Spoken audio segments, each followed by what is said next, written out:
আসসালামু আলাইকুম এভরিওয়ান। যারা কক্সবাজার বাইক ভাড়া দেন, বিশেষ করে আপনারা যাদেরকে বাইক দিবেন তাদেরকে একটা কথা বলে রাখবেন, আমাদের এদিকে হচ্ছে লবণের চার্জ বেশি হচ্ছে। এখন সকাল 11টা থেকে 3টা পর্যন্ত রাস্তা ফাঁকা থাকে।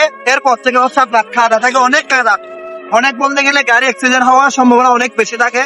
আপনারা যাদেরকে বাইক ভাড়া দিবেন অবশ্যই এই কথাটা বলে রাখবেন, যারা সাবধান দিবেন, ঢুকার আগে এই রাস্তা থেকে আস্তে আস্তে যাওয়ার কথা বলবেন। কারণ এদিকে হচ্ছে আপনার গাড়িও চলে যাবে, জীবনও চলে যাবে। এই জন্য 2-1 মিনিট বিষয় হয়ে গেলেও আপনারা ধীরে চালাতে বলবেন। বিশেষ করে একটা অনুরোধ রাখবেন, আপনারা ভিডিওটা বেশি করে শেয়ার করে দিবেন, যেন কক্সবাজার যারা বাইক ভাড়া দেয় এরা দেখতে পারে এই রাস্তায় অনেক পরিমাণ অ্যাক্সিডেন্ট হচ্ছে। এখন দেখতেছি যে কাদা আর কাদা, গাড়ি চালাতে পারে না। ঢাকা থেকে যারা আসে তারা জানে না আমাদের রাস্তার সম্পর্কে, কারণ ওরা তো বিভিন্ন জায়গার। এই জন্য আপনারা নিজেরা বলে রাখলে হচ্ছে একটা সুবিধা থাকবে। তো আস্তে আস্তে আসবে তাড়াতাড়ি যাওয়ার জন্য, যেন টাকা কম খরচ হয়, এই জন্য ওরা স্প্রে টানে। এগুলো কিন্তু দিনের 3টার মধ্যে দেখেন এখন অনেক কাদা আছে এদিকে। যখন কুয়াশা পড়ে তখন অনেক কাদা হয়ে যায়, যেটা বলার মতো না, দেখলে নিজেকে খারাপ লাগে। এই জন্য আপনারা ভিডিওটা বেশি করে শেয়ার করে দিবেন, যেন কক্সবাজার যারা বাইক ভাড়া দেয় এরা যদি দেখতে পারে, যাদেরকে বাইক দিবে এদেরকে বলতে পারবে।